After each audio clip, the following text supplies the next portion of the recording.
Hello, નમસ્તે sir, madam, welcome to Lilavati nature cure centre. તમારું નામ જણાવશો? રાજેશભાઈ લાલકિયા, જામનગર. ચેતનાબેન લાલકિયા, જામનગર. તમને શું તકલીફ હતી સર, મેડમ, અહીંયા આવ્યા ત્યારે? મને આ આથરીને એની તકલીફ હતી, તો એનું મને સારું લાગ્યું છે એમ. મારે થોડીક પેટમાં એસિડિટી ને સામાન્ય પ્રોબ્લેમ હતા નાના મોટા. ઓકે, હવે તમે આવ્યા હતા તો ત્યારે આ છેલ્લો દિવસ છે, તમે જઈ રહ્યા છો, તો કેટલો ટકા તમને આમ સારું રાહત લાગે છે?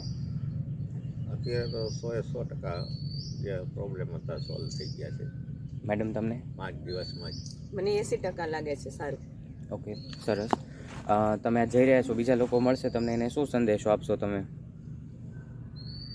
સંદેશો કે ભાઈ આપણા ભલે એલોપેથીની સાથે આ નેચરોપેથી બહુ સારું છે ને એકવાર મુલાકાત ગમે ત્યારે જવા જેવું છે, જ્યારે ટાઈમ હોય ત્યારે કુદરતના સાનિધ્યમાં સારી સારવાર મળે. બરાબર. અને તમને અહીંયા વધારે વસ્તુ સરસ શું લાગ્યું? સરસ મજા વધારે આવી તમને શેમાં? બધું કે ભાઈ થેરાપીવાળા સ્ટાફ બધા સારો છે, સારો સહકાર આપે. પછી જમવાનું ભોજનાલય સારું છે ને ભલે ડાયટ ફૂડ હોય પણ બધું એમ કે ફૂલ થાળી જમવા મળે છે એમ ડાયટમાં. ત્યારે આપણે એમ ન થાય કે ડાયટ કરીએ છીએ એવું. Okay, thank you. તમે આવ્યા એના માટે ખૂબ ખૂબ ધન્યવાદ.